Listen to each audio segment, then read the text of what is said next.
kembali lagi nih di Podi, Podcast Ilmu Ekonomi episode ke-18.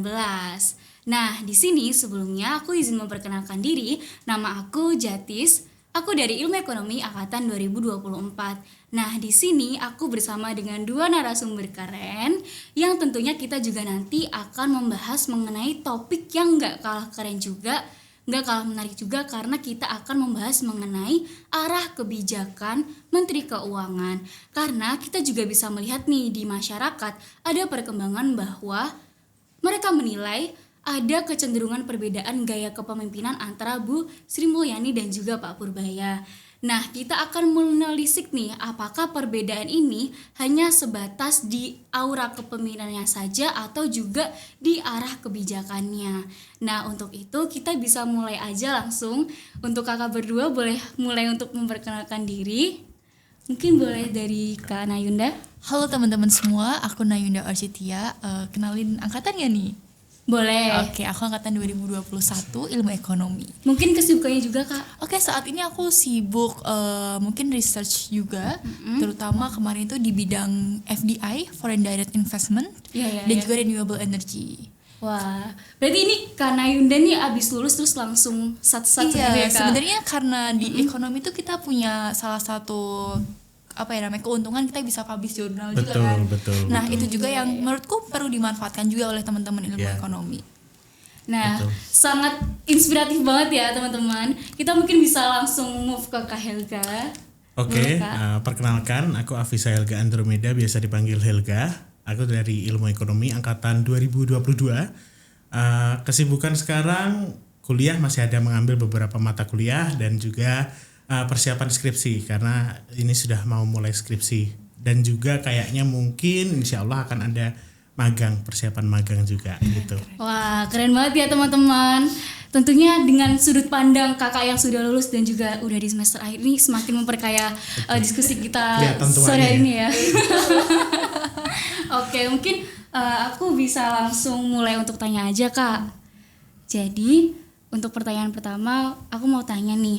Nah, sebagai anak ekonomi nih, Kak, apalagi udah lulus dan juga di semester akhir, menurut kakak berdua, gimana sih peran Menteri Keuangan dalam menentukan arah ekonomi Indonesia, terutama dalam kebijakannya gitu?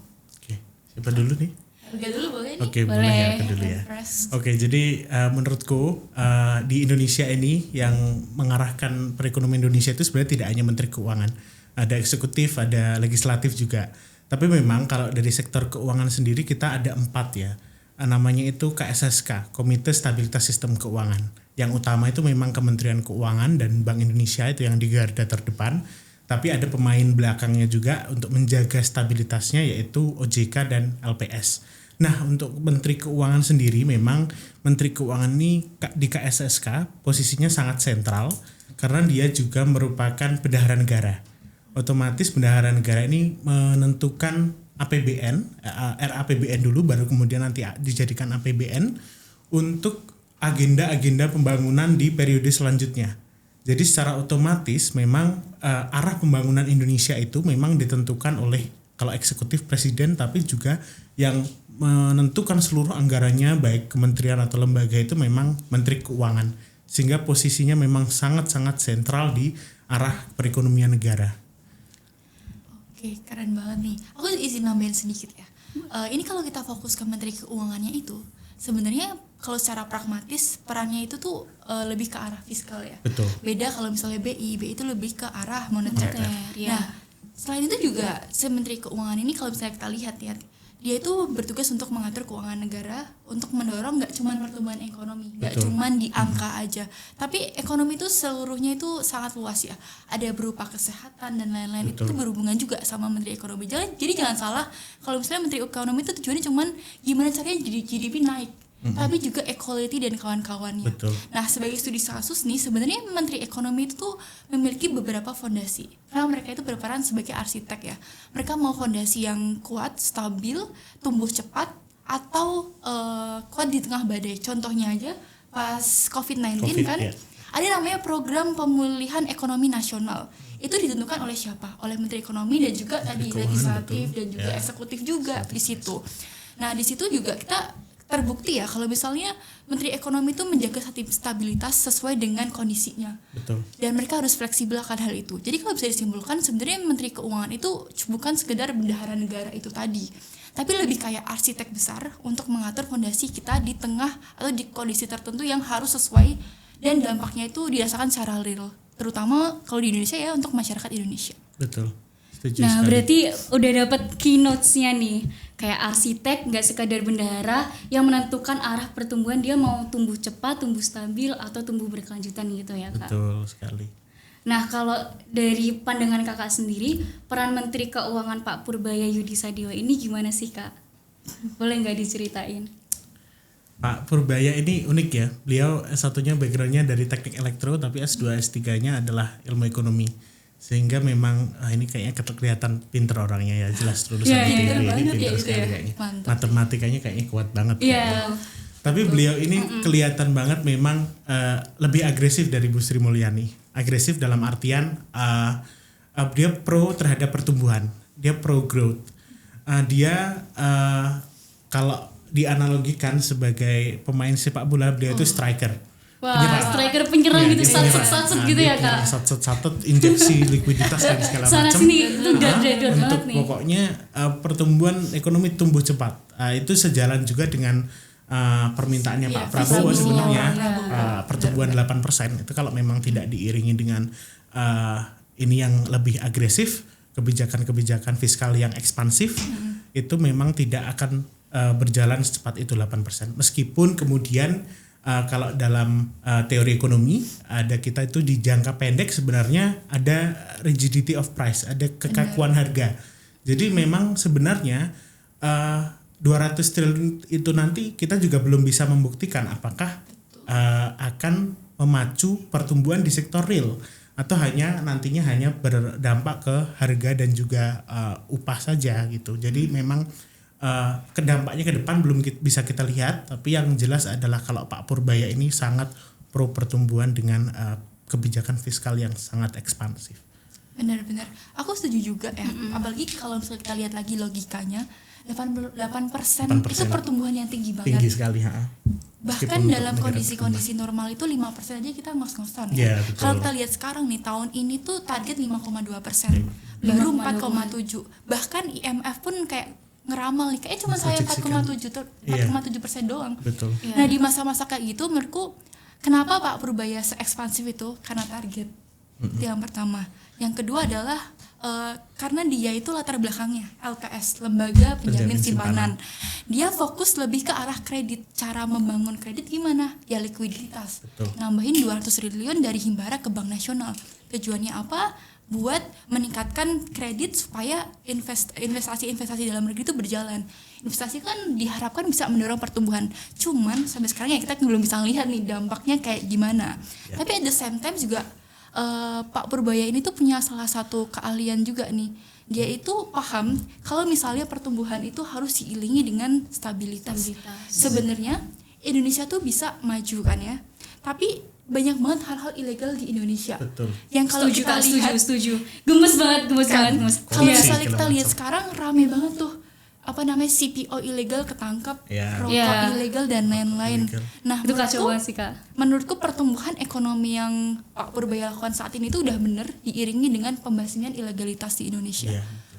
Berarti bisa disimpulkan di era Pak Purbaya ini lebih bisa mengatasi ilegalitas tadi ya Kak.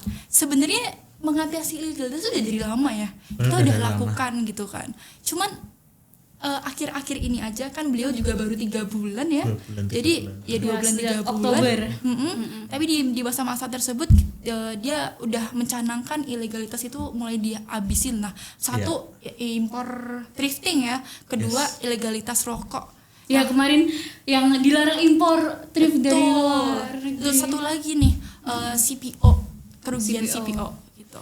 Terus yang satu lagi nih yang menurutku menarik nih, kalau misalnya tanya perbedaannya, Pak Purbaya itu kan fokus ke growth, sedangkan Bu Sri Mulyani itu fokus ke fundamental dari sumber daya manusia, kesehatan dan pendidikan. Kalau kita sadar ya, pendidikan di zaman Bu Sri Mulyani kan 20% dari APBN. Ya. Dimanfaatkannya lebih ke apa? Lebih ke kesehatan, pendidikan yang waktu itu kita sadar bahwa ada yang namanya LPDP, ISMA dan Betul. kawan-kawan. Ya. Nah itu kerasa banget sih di situ.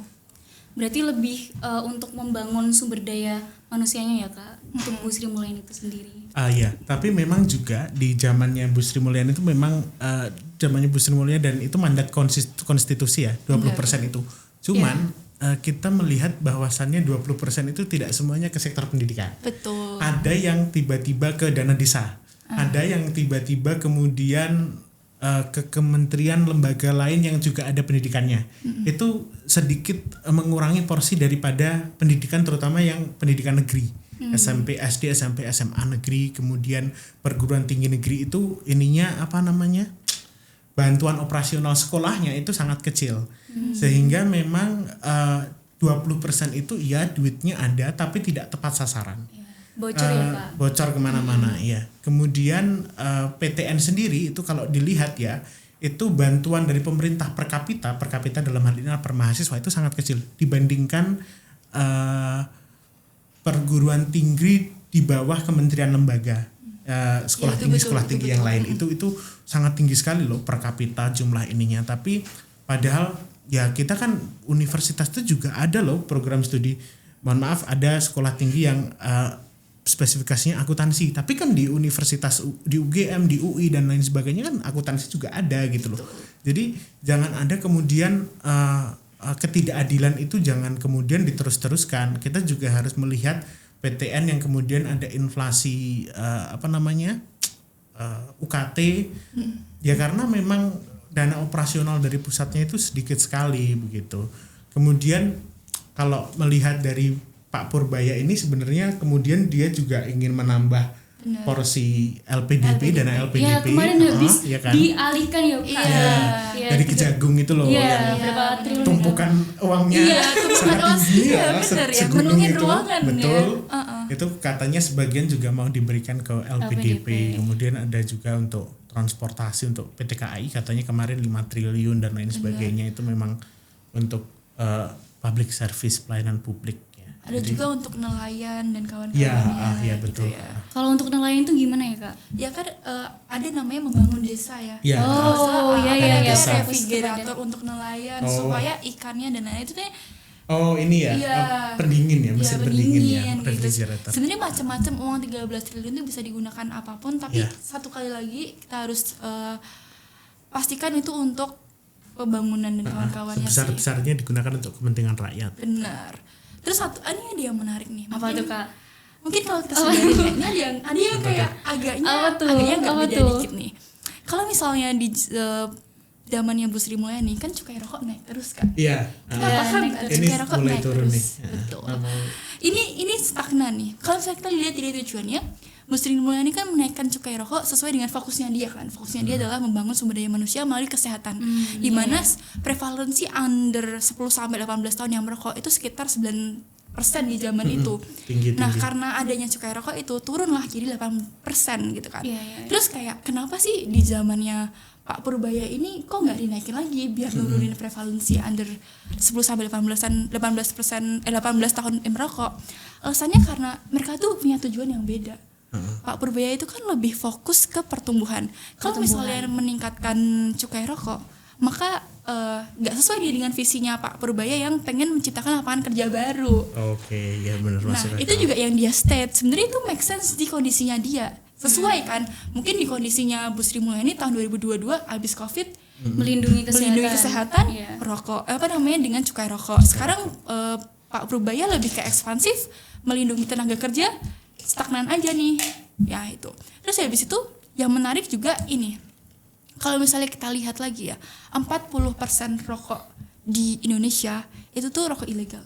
Ya kan? Yang sebelumnya tuh kurang di highlight kayak gini. Banyak banget nih orang-orang yang bilang kalau misalnya cukai dinaikin, banyak nih yang bahkan berpindah ke rokok ilegal. Yang salah apakah cukai yang dinaikin? Tentu tidak. Yang salah adalah rokok ilegal ya. Orang bisa memilih rokok ilegal karena dia punya pilihan. Kalau pilihan itu dihapus, sendia pilihan. Yes, cuma ada satu pilihan yaitu rokok yang legal. Yang lebih mahal ya udah, yang legal lebih mahal ya udah ke ilegal gitu. Betul, maka yang di highlight untuk untuk menjaga kesehatan sekaligus menjaga pertumbuhan itu adalah menyingkirkan hal-hal yang ilegal yang saat ini menurutku lagi ditekankan banget sih. Betul. Menarik banget ya Kak. Nah kalau misalkan tadi kan udah nih tentang keagresifan Pak Purbaya dan juga Bu Sri Mulyani lebih hati-hati gitu ya Kak. Boleh Iya. diceritain gak sih Kak kehati-hatian Bu Sri Mulyani itu lebih ke kayak gimana dibandingin sama Pak Purbaya? Oke. Jadi kita lihat dari sektor pajak ya pertama. Pak Purbaya ini cenderung ada kecenderungan untuk ingin mengurangi pajak atau setidaknya tidak Betul, berencana tetap lah untuk ya. menaikkan pajak. Karena beliau beranggapan bahwa ketika pajak dinaikkan, otomatis aktivitas usaha itu juga akan berkurang. Akhirnya ketika aktivitas usaha berkurang, di masa depan pendapatan pajak itu juga akan berkurang. Jadi sama aja, kita naikin sekarang pajaknya tapi di masa depan itu juga akan berkurang gitu loh. Pak Purbaya ingin kemudian PPN misalnya itu ingin diturunkan jadi 8% kalau nggak salah. Itu tujuannya adalah untuk menggenjot konsumsi, terus kemudian agar dunia usaha semakin lapang untuk melakukan ekspansi, sehingga di masa depan ada bracket pajak atau orang yang bisa dikenai pajak itu lebih kaya lagi, akhirnya pajaknya juga akan lebih banyak gitu loh. Itu dari Pak Purbaya. Tapi kalau Bu Sri Mulyani adalah beliau itu Lebih ke arah defisit fiskal ya. Ya, defisit fiskalnya beliau sangat disiplin. Dia itu Hati-hati beliau lah. itu sangat reformasi perpajakan itu sangat ditekankan ya. Sistemnya diperbaiki, kemudian Kementerian Keuangan itu sangat hati-hati. Defisit fiskal 3% itu sangat-sangat dipatuhi zamannya Bu Sri Mulyani itu. Kenapa? Karena Bu Sri Mulyani ini kalau di track record dari ke belakang, Bu Sri Mulyani ini menteri dari tahun 2000-an awal. Ya. Melewati betul. banyak sekali krisis 98, 2008 dulu Bu Sri Mulyani Menteri Keuangan ya sama Pak Budiono lulusan Ilmu Ekonomi UGM juga itu waktu itu adalah Gubernur Bank Sentral.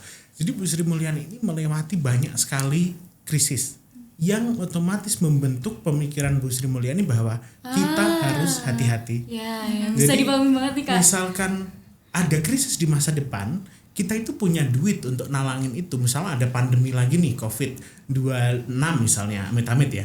Itu kita punya duit untuk beli vaksin gitu loh. Ya. Kita punya uang untuk mengurangi shock di perekonomian, untuk shock absorber APBN sebagai shock absorber itu kuat gitu. Ada gitu loh. Ada duitnya gitu loh. Tapi kalau Pak Purbaya ini memang sekarang memang mungkin beliau belum menangkap risiko-risiko itu, tapi beliau pasti juga hati-hati lah. Beliau pasti hati-hati. Tapi memang target Pak Prabowo sangat tinggi ya 8%, sehingga beliau juga menyesuaikan. Iya, gitu. benar, setinggi harapan orang tua ya. Betul. Sebenarnya karena ini mau nambahin, Oke, aku setuju banget nih sama Helga ya. Tapi kalau misalnya kita lihat lagi, sebenarnya setiap Menteri Keuangan itu harus hati-hati. Betul. Bener. Nah di zamannya Bu Sri Mulyani, bener kata Helga, dia mengalami banyak banget krisis. Dia hati-hati di fiskal, dia hati-hati juga dalam keuangan. Pak Purbaya pun juga hati-hati loh kalau kita lihat-lihat ya kan. Beliau itu kan memberikan APBN ke daerah-daerah. Kalau misalnya kemarin kita tahu Ya. ada daerah yang nggak terserap, Langsung kesana ambil sana langsung itu. ya. Itu kan salah satu hal yang hati-hati kan. Hati-hati dalam penggunaan uang. Karena kita tahu nih di akhir tahun nih banyak banget acara-acara dadakan. Tujuannya apa? Ngabisin anggaran. Betul. Itu sebenarnya itu adalah salah satu kehati-hatian juga gitu. Pak Purbaya betul. Betul. Abis itu satu lagi nih. Menurut aku kalau misalnya tadi bilang Pak Purbaya lebih agresif ya, sebenarnya itu benar banget. Di kondisi dia harus naik ke 8%, 8%. tapi sekarang nggak tercapai, itu baru 4,7. Jauh banget ya. Iya, masih jauh banget. 5 terus kita kan Iya. zamannya Pak Jokowi 5 terus ya terus. stagnan. Iya. Ya itu karena hati-hati dan stabilitas kan.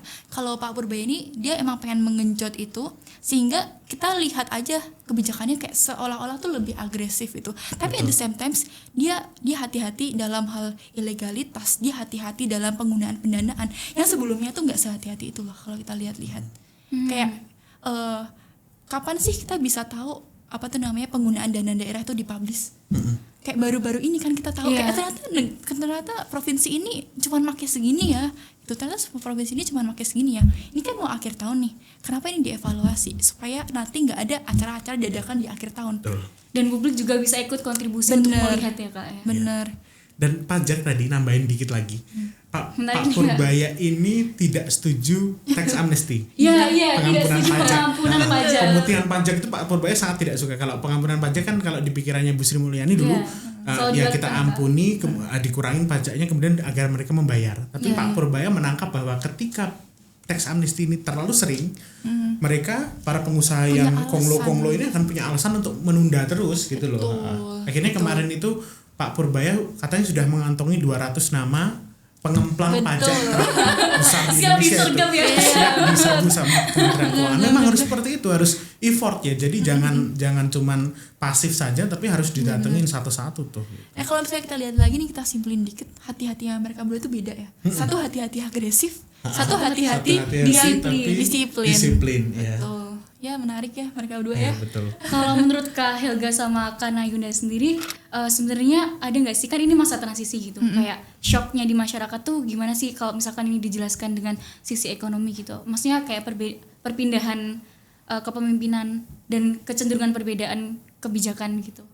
Sebenarnya kalau misalnya kita lihat dari sisi masyarakat, ini dari sisi masyarakat ya. Iya. Kalau misalnya Oke, kita Kak. lihat komenan-komenan di TikTok, Di Twitter, di Instagram, asik-asik aja asik, loh. Iya kan? Karena Pak Purbaya orangnya asik banget. Benar. Jadi Iya. kayak sebenarnya masyarakat tuh nggak ada masalah gitu ya. Walaupun awalnya emang agak ada ini ya Kak, kontroversial karena Bener. gayanya yang agak kayak cowboy gitu bener. ya. Terus satu lagi, mungkin di awal itu kan ada shock di IHSG Iya, ya. iya. Pokoknya Itu langsung rebound tapi. Iya, Iya. karena sorry rebound kan, jadi nggak ada masalah lah. nggak ada masalah. Kecuali kalau emang turun terus baru ini something happens lah ya. Beliau kan narasinya selalu percaya diri, Iya, menyebar betul. optimisme. Itu Betul secara sekali, otomatis betul juga sekali. meningkatkan optimisme masyarakat terhadap perekonomian. Itu bagus. Ada theory of moral sentiment ya. Benar, Jadi ada sentimen yang kemudian menular ke masyarakat yang juga positif, karena Pak Purbaya juga sangat positif orangnya. Yang menarik juga bahkan kemarin habis baca bahwa beliau ini masuk ke survei yang cocok untuk menggantikan atau mendampingi Pak Prabowo sebagai wakil Waduh, presiden. jauh Dan banget ke ini. depan ini kayaknya juga bakalan seru nih dinamikanya karena benar-benar baru juga 2 bulan ya. Jadi Ya, itu ranahnya politik ya. iya, itu salah satu trik di media sosial juga nggak sih Kak, kayak Ya, itu survei-survei yang dipotong-potong. berkembang ya. Iya. Terus mungkin ini sih Pak Purbaya ini tuh kayak mewakili isi hati kita nggak sih? Apa tuh Kak, maksudnya gimana Kak? Kayak Gimana omongannya tuh omongan cara dia berbicara, cara dia menyampaikan Gen Z pendapat itu tuh banget, iya Gen Z Ah. banget. Contohnya kayak misal ada waktu itu DPR kan ya sedang memberitahukan kepada Pak Purbaya bahwa kenapa ini kok gini terus Pak Purbaya jawab Sorry. ya kenapa nggak tanya ke menteri-menteri yang sebelumnya udah rapat 100 kali nggak ditanyain. Nah itu kan kita banget ya. Kita banget Jadi ya, kayak lugas. menurutku itu juga yang membuat dia lebih diterima di masyarakat karena nggak dimanis-manisin, nggak ada nggak terlalu sugar coating Benar, lah ya. benar. Itu salah satu cara bicara yang bisa kita komen. Tidak asal bapak senang lah Iya. gitu loh. Kalau Itu sih misalkan dari Bu Sri Mulyani sendiri nih Kak, moral of sentiment tadi kan sempat disinggung ya Kak tentang pilar ekonomi itu, boleh dijelasin nggak Kak, diceritain lagi gitu? Kalau di eranya Bu Sri Iya. Mulyani ya. Oke. Bu Sri Mulyani itu kalau misalnya kita lihat ya, dia itu kan sangat akademik.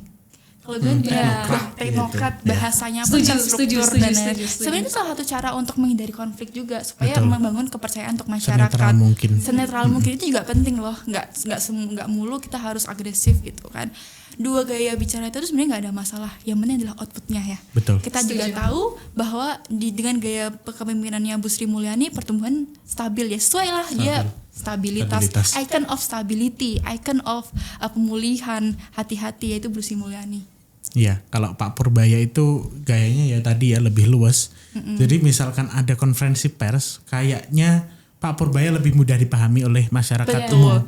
Kalau Bu Sri Mulyani itu bahasanya sangat formal. Beliau sangat elegan karena memang udah di Menteri Keuangan udah berapa puluh tahun, itu udah belasan tahun dari zamannya Bu Mega. Kayaknya Bu Mega pernah dulu di Bappenas, terus kemudian Pak SBY, kemudian ditarik ke Bank Dunia, terus balik lagi zamannya Pak Jokowi sampai zamannya Pak Prabowo awal-awal itu. Jadi memang sudah sangat malang melintang lah di dunia keuangan dan juga perekonomian itu. Jadi bahasanya memang sudah sangat-sangat teknokratis. Mungkin yang bisa paham hanya akademisi atau mahasiswa ekonomi saja, tapi kalau Pak Purbaya memang audiensnya lebih luas sehingga engagementnya itu juga sangat baik di kalangan masyarakat, terutama di TikTok. Iya betul. Bagus sekali ya. Terus kalau kita lihat-lihat juga nih, mereka tuh punya arah yang bagus juga. Tapi arahnya tuh agak berkebalikan nih. Kalau misalnya kita lihat gimana ya, tuh, Kak? Bu Sri Mulyani itu stabilitas dulu, ekspansi kemudian. Nah, Pak Purbaya itu ekspansi dulu, stabilitas ntar. Nah, Iya. itu gak sih yang Ekspansi dulu sih. kayak betul. Itu gak sih yang kita rasain kalau misalnya secara bahasa gampangnya Iya, lah common ya. sense gitu ya, Common Kak. sense-nya lah Iya. ya gitu. Betul. Ya. Oke Kak, tadi kita udah ngebahas mengenai perbedaan-perbedaan kecenderungan ya Kak. Nah sekarang mungkin kita bisa masuk kayak ngebahas tentang kebijakan-kebijakan di lapangannya. Aku penasaran banget nih Kak tentang Cortex. Jadi kan Cortex kemarin sempat beberapa kali menimbulkan perhatian publik, Bener. menyita perhatian publik. Nah itu gimana sih Kak? Jadi kan itu menyita perhatian publik karena kalau kita ngerasa nih kok sekarang pajak tuh susah ya, kayak upload Laporannya. laporan tuh susah, bisa bikin NPWP aja kadang kayak susah Iya, untuk iya, iya. beberapa orang gitu kan. Jadi sebenarnya gini, Pak Purbaya itu kan dia tidak meningkatkan pajak ya, karena dia merasa kalau misalnya sebenarnya yang membuat penyerapan pajak kita itu agak sulit itu bukan di situ apa namanya dengan penurunan atau penaikannya, tapi lebih ke sistemnya. Kalau sistemnya diperbaiki, orang-orang lebih mudah membayar, melaporkan pajak, dan juga satu lagi transparansi. Itu menurut beliau itu akan meningkatkan pendapatan dari pajak. Nah, tapi beliau juga satu nih di suatu kondisi atau di suatu acara beliau berpikir nurunin 1% pajak itu sama dengan menurunkan 70 triliun pendapatan negara untuk APBN, which kita nggak harus milih jalan penurunan pajak untuk mendapatkan pajak yang lebih tinggi. Kita bisa pakai jalan yang lain untuk memperbaiki sistem. Nah, itulah yang jadi fokus beliau. Fokus beliau di meningkatkan memperbaiki sistem IT-nya. Nah, ada yang ngomong bahwa mau mengundang sistem IT luar negeri, tapi at the same time beliau juga ngomong bahwa IT sistem dalam IT engineer di Indonesia juga nggak kalah keren kok. Ya, Even betul. malah ada juga beliau bicara mengenai IT engineer dari Korea codingannya pakai ChatGPT. Gitu kan. Nah itu which menurutku salah satu yang beliau lihat. Sebenarnya yang bagus dari beliau adalah beliau membuka transparansi itu kepada publik. Mungkin kalau misalnya ini orang lain bisa jadi kayak ya udah gitu. Itu sih. Iya, benar. Mungkin untuk yang Cortex ini cukup lebih ke arah IT-nya gitu ya Kak. Betul. Beliau lebih memilih cara yang bukan menaikkan atau menurunkan untuk mendapatkan pajak yang lebih tinggi, tapi dia lebih memilih untuk memperbaiki sistem. Yang mana di tempat-tempat ataupun di periode-periode sebelumnya itu tuh belum jadi fokus gitu. Tapi kalau misalnya kita balik ke Pilpres dikit ya. Dari Pilpres itu kan ada yang bilang visi misinya adalah memperbaiki pajak tapi tidak dengan menaikkan atau menurunkan, tapi memperbaiki sistemnya. Yes. Which itu diambil dan diimplementasikan itu bagus banget di eranya Pak Purbaya ini. Ya, setuju. Kalau untuk kebijakan tentang WUSH gitu Kak, boleh gak Bus dijelasin? kereta cepat ya. Iya. Oke. Jadi dari latar belakang dulu ya. Jadi kan WUSH itu sebenarnya kan proyek B2B, business to business. Jadi seharusnya memang APBN dalam hal ini negara tidak hadir di situ, tidak ikut membiayai, tidak ikut menalangi dan lain sebagainya. Tapi kemudian biayanya membengkak dari 86 triliun kalau tidak salah ke 114 triliun lebih. Padahal kalau dilihat jaraknya itu juga nggak terlalu panjang kan, Jakarta Bandung doang, kecuali Jakarta Surabaya gitu. Iya, Jakarta Bali, Jakarta Tokyo itu boleh sih. Udah lintas lintas negara. benua. Itu nggak apa-apa. Dengan jarak yang sekecil itu, sependek itu, harganya sebesar itu. Padahal di negara lain, di Arab Saudi kemarin ada komparasinya itu 500 kilo biayanya cuma selisih 2 triliun lebih mahal. Berarti kan ada sesuatu di situ. Dan kemudian memang sebelumnya perjanjiannya dengan Jepang tiba-tiba berubah dengan Cina dan lain sebagainya. Kemudian kan seharusnya memang itu kan harusnya ditanggung oleh BUMN ya. Karena di bawahnya pasti ada PT KAI di situ karena kereta ya, dan perusahaan-perusahaan konstruksi lain di BUMN. Tapi akhirnya karena pembengkakan ini terpaksa APBN kayaknya harus masuk. Tapi kemudian itu isu di zamannya Bu Sri Mulyani dulu sebelum di reshuffle ya. Kemudian setelah reshuffle Pak Purbaya menegaskan bahwa ya nggak mau, ya, ini bukan ya, urusan APBN. APBN seharusnya tidak masuk di situ. Dan saya setuju dengan Pak Purbaya ya. Tapi kemudian risiko yang lain juga datang, yaitu kedaulatan negara. karena ada berbagai risiko yang kemudian bisa muncul. Karena Cina ini memang sering menjebak negara berkembang melalui jebakan utang. Dulu di Sri Lanka bandaranya operasionalnya diambil 90 atau 100 tahun gitu karena tidak bisa membayar utang pembangunan bandara tersebut.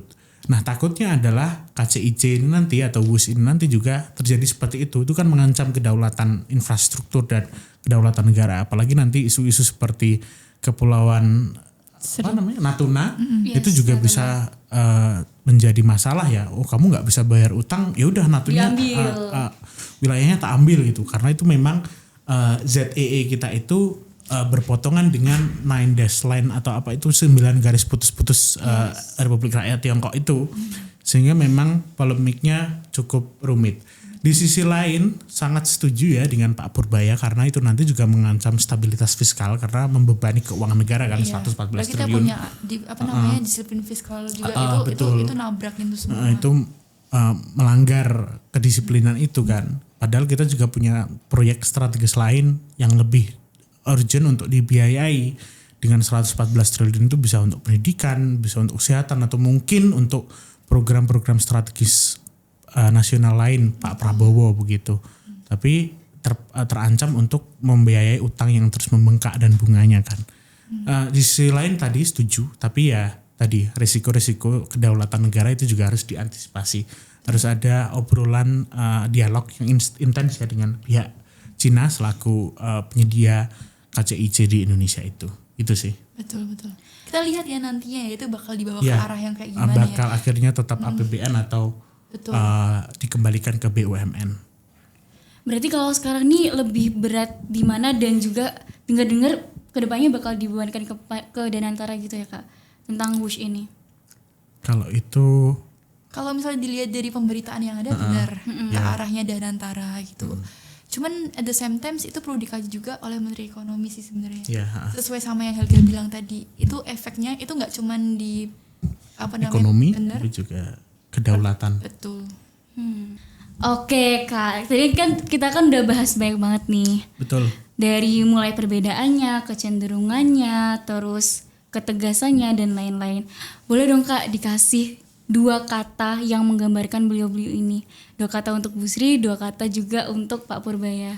Coba dulu, karena Yunda boleh. Kalau misalnya kita lihat dari pembicaraan kita kali ini ya, itu Bu Sri Mulyani itu mewakili 2 kata. 2 kata itu adalah SS. Kayak namanya juga. Betul. Ya, S pertama adalah sustainabilitas, yang kedua adalah stabilitas. Jadi stabilitas yang diharapkan bisa sustain. Berkelanjutan gitu ya Kak. Betul, berkelanjutan. Nah, kebaliknya Pak Purbaya ini kalau misalnya kita lihat karena beliau itu backgroundnya dari LPS itu kan lembaga penjamin simpanan, itu harus cepat tepat ya. Dan itu cepat agresif gitu. Mirip-mirip kayak LPS.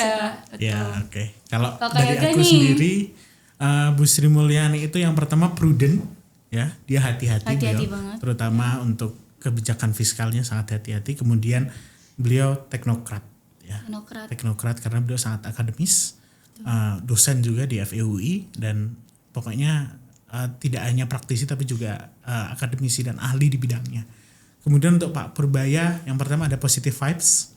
Dia orangnya sangat positif ya, kalau di panggung gitu sering bercanda dan lucu. Kemudian yang kedua adalah ekspansif karena kebijakan fiskalnya mencerminkan kebijakan fiskal yang longgar, yang ekspansif untuk dunia usaha. Begitu. Nah, kalau pesan kesan Kak Helga dan Kak Nayu buat Pak Purbaya dan Bu Sri, boleh gak Kak dikasih? Jadi dibayangkan adalah sekarang atau esok hari Kakak berdua ini boleh gak dikasih pesan kesan atau apapun itu deh, boleh bebas. Boleh lihat kamera Kak mungkin. Untuk Bu Sri Mulyani ya, terima kasih Ibu sudah membantu pemulihan ekonomi pasca COVID-19 di mana Indonesia bisa tumbuh ke 5%. Dengan kebijakan Ibu yaitu pemulihan ekonomi nasional, Ibu sangat hati-hati dan juga memahami bahwa kebijakan fiskal itu membawa arah ekonomi Indonesia. Dan untuk Pak Purbaya, selamat menanggung tugas dan juga kewajiban untuk mencapai pertumbuhan dan juga sustainabilitas yang ada nantinya. Ya, sama. Yang pertama terima kasih untuk Bu Sri Mulyani sudah mengabdi ke Indonesia belasan tahun menjadi menteri, melewati segala krisis ekonomi dan yang ada. Terima kasih sudah selalu berhasil mengembalikan ekonomi Indonesia pada kondisi steady state-nya. Kemudian jangan lupa Bu Sri Mulyani untuk juga main-main ke FEB UGM lah. Ajak di FEB UGM. Karena jarang banget kayaknya Bu Sri Mulyani itu ke UGM. Kemudian untuk Pak Purbaya mungkin satu suntikan dana 200 triliun ke perbankan itu tolong diawasi betul agar supaya kreditnya itu disalurkan ke sebesar-besarnya terutama untuk UMKM, untuk rakyat kecil ya, jangan hanya kemudian hanya ke korporasi besar saja. Betul. Memang resikonya lebih besar kalau ke UMKM, jujur saja memang seperti itu, tapi ya bagaimana dibuat peraturan agar memang kreditnya adalah sebesar-besarnya untuk ya nggak apa-apa resiko, tapi kan kemudian juga mengenjot perekonomian karena sebagian besar perekonomian PDB kita itu disumbang oleh sektor UMKM dan informal. Nah itu penting sekali. Itu aja, terima kasih. Nah oke teman-teman, karena udah kasih pesan dan kesan juga kakak-kakaknya, makasih banget Kak, ini juga mensistematisasi pemahamanku selama ini yang terpecah-pecah baca berita dan lain-lain. Mungkin next kesempatan kita bisa kolaborasi lagi. Amin. Oke, amin. Oke teman-teman, kita langsung tutup aja. Sampai jumpa di Podi selanjutnya. Dadah.